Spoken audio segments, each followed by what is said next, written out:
The first rule of success is to have a vision.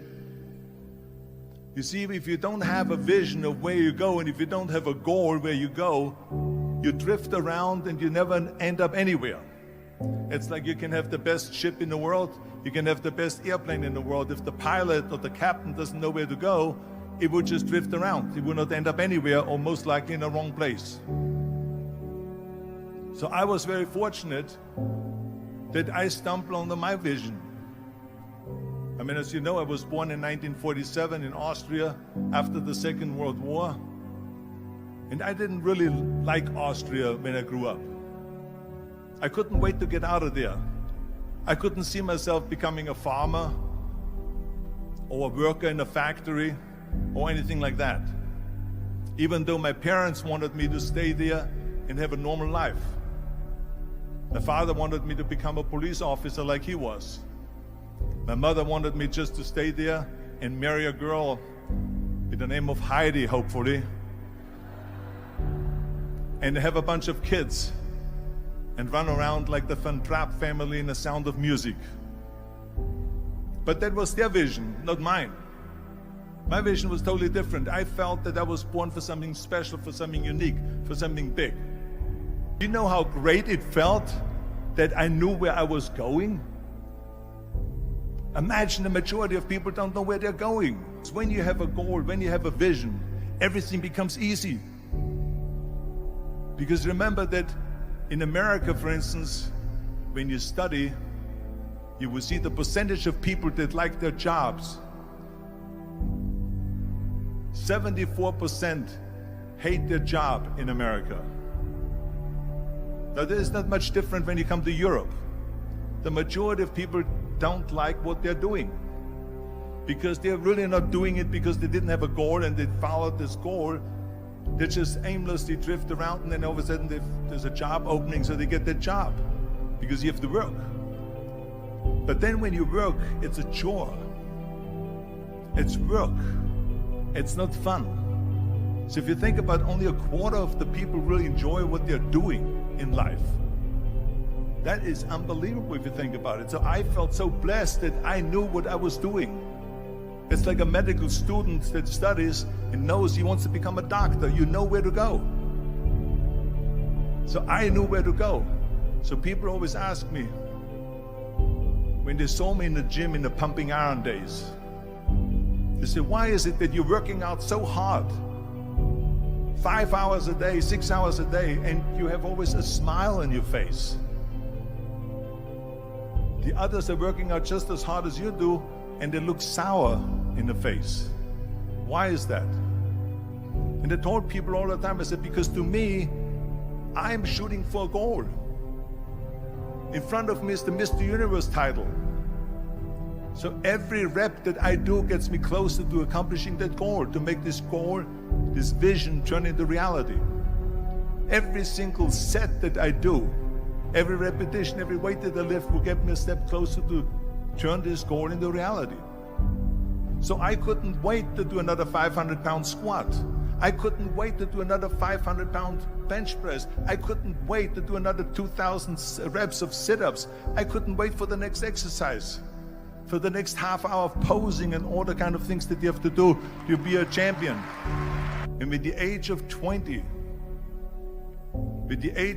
I went to London and I won the Mr. Universe contest as the youngest Mr. Universe ever. And it was because I had a goal.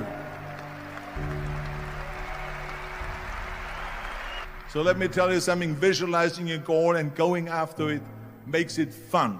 You got to have a purpose no matter what you do in life.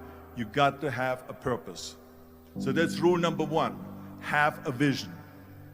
Rule number two is, don't listen to the naysayers. Don't listen to the naysayers.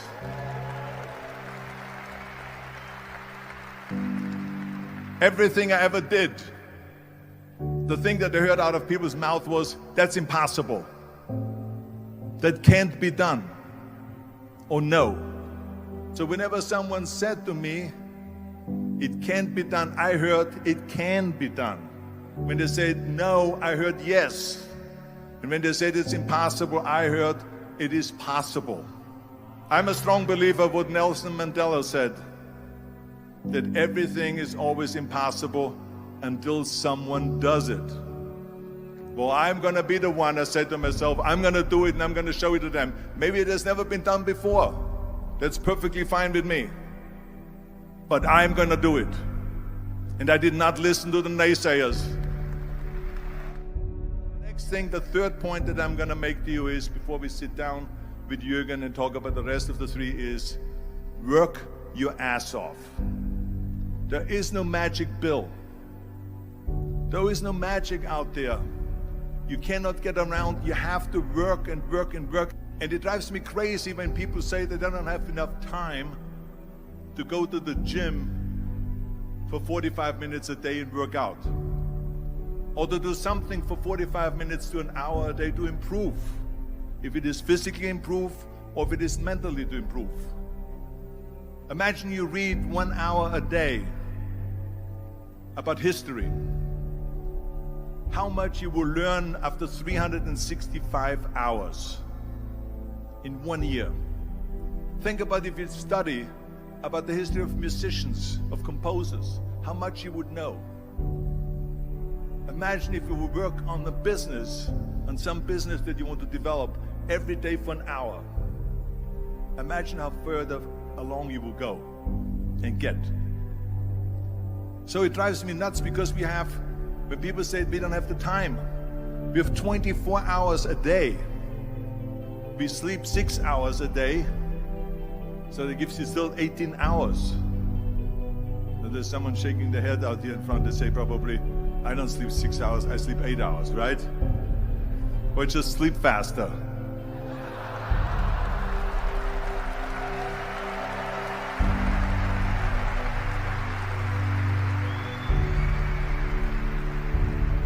So we have 18 hours a day. The average person works around 8 to 10 hours. So let's assume it's 10 hours, so we have 8 hours left. Then you travel around an hour a day, maybe 2 hours a day. So now you have still 6 hours left. So what do you do with these 6 hours? What do you do with these 6 hours? Then we eat a little bit, then we schmooze a little bit, talk a little bit to people and all that stuff. But you can see how much time there is available if you organize your day. So you got to work hard. I mean, let me tell you something. When I went to America, I went to college. I went and worked out 5 hours a day. And I was working on construction. Because in those days in bodybuilding, there was no money. I didn't have the money for food supplements or anything. So I had to go to work. So I worked on construction. I went to college. I worked out in the gym, and at night from 8 o'clock at night to 12 midnight, I went to acting class 4 times a week. So I did all of that. There was not one single minute that I wasted. I became very friendly with Muhammad Ali in the 70s. And Muhammad Ali worked his butt off.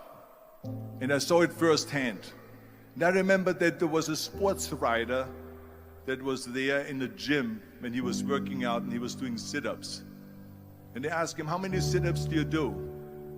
And he said, I don't start counting until it hurts.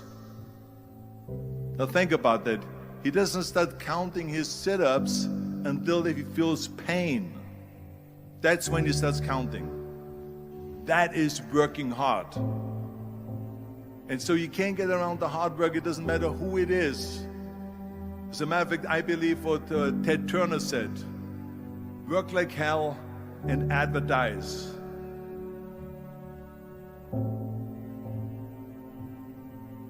You get it? Work like hell, go to bed, and early to rise, work like hell and advertise. So you work your ass off, and then you let the world know about your work. That's what it is all about. Let people know. If you have a company, if you have a movie, if you do a sports, work your ass off, but then advertise and let everyone know. I hate Plan B. And I tell you why. Because we have so many doubters, as I've said earlier, the no-sayers. We have so many of those people that say no, and you can't do it, it's impossible. That is okay, because we just turn off, as I said earlier, and we listen and we hear the no being a yes. You can't do it, you can do it, and all of that. So that is possible to do that amongst all the negative people around you. But when you start doubting yourself, that's very dangerous. Because now what you're basically saying is that if my plan doesn't work,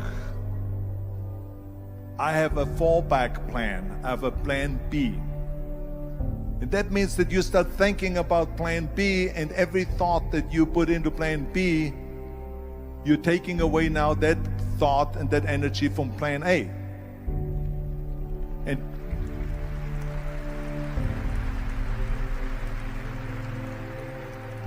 And it's very important to understand that we function better if there is no safety net, because plan B becomes a safety net. It says that if I fail, then I fall and I get picked up and I have something else there that will protect me.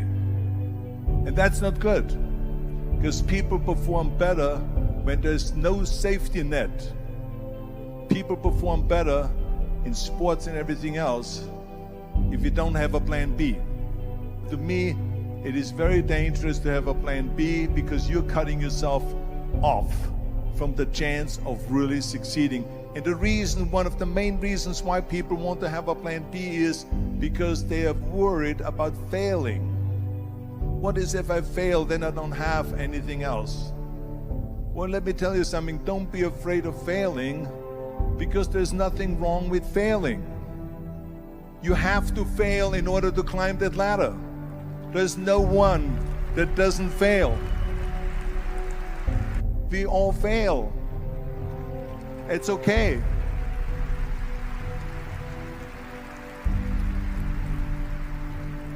What is not okay is that when you fail, you stay down. Whoever stays down is a loser. And winners will fail and get up, fail and get up, fail and get up. You always get up. That is a winner. That is a winner. Hey, we all lose. We all have losses. This is okay. And this is why I say don't be worried about losing, because when you're afraid of losing, then you get frozen. You get stiff. You're not relaxed. You got to be, in order to perform well in anything, if it's in boxing or if it is on your job or with your thinking, is only happening when you relax. So relax. It's okay to fail. Let's just go all out and give it everything that you got. That's what it is all about. So don't be afraid to fail. This is one of my 6 rules to success. You can only feel complete as a person if you think about what can you do for your fellow member around you that maybe needs help. I felt like that. Everyone has a different motivation why you get into that. I was an immigrant going to America, and I saw how America was the most generous country in the world. I mean, they opened up their arms to me, they helped me, they invited me for Thanksgiving dinner. The people, they brought me, the bodybuilders in the gym brought me plates to my apartment because I had no plates, I had no silverware, I had no bedware, I had no pillows, I had no blanket, I had no TV, I had no radio, I had nothing. They brought it to my apartment. They helped me. And I saw that firsthand, this generosity in America. And I said to myself, as an immigrant that is being embraced with open arms, that I need to go and make sure that I give something back.